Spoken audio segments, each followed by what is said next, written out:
Smack in the middle of the western edge of Central Park, before there was a Central Park, there used to be a settlement of blacks and some Irish and sundry folks called Seneca Village, established 1825 and bought out by eminent domain in 1857 to make way for the brand spanking new, Central Park. In those days, the city itself was way downtown, and folks bought land and built up here to be close, but not too close. You didn't want to be near those racist riots and such, and, tenements. We first visited the village site shortly after its 2011 excavation by archaeologists and City College students. I didn't get to see what they unearthed, but now I realize the residents had the same china set my family did. Blue willow. Okay, maybe not quite. There are no photos of the village, but these nearby buildings were probably comparable. The homes ranged from shanties to two-story affairs, and the reasons to live here ranged from staying away from racism downtown to getting the hell out of nearby states where slavery was legal longer than in New York. There were 52 homes, 255 people, and 3 churches, where black and white may have worshipped together.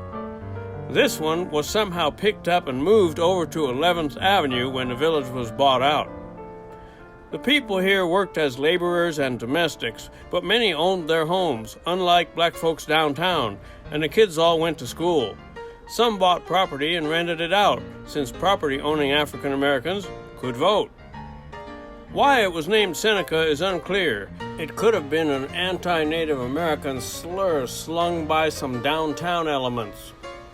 But it could also have been an homage to the abolitionist movement in upstate Seneca Falls, or it could have been a nod to Lucius Annaeus Seneca, an anti-slavery Roman philosopher from, the Roman days. Some 19th century militants were inspired by his writings. In any case, the present-day generalized ignorance of what went before on these grounds is quite average, and I expect no great social changes until people become aware that they are part of a larger project from which they must extricate themselves by education and moral renewal if we are ever to achieve any serious improvement at all in the human condition. We must recall, as Nathaniel Hawthorne explained, what we call real estate, the solid ground to build a house on, is the broad foundation on which nearly all of the guilt of the world rests. So enjoy the park. Learn history, and fight like hell for the living.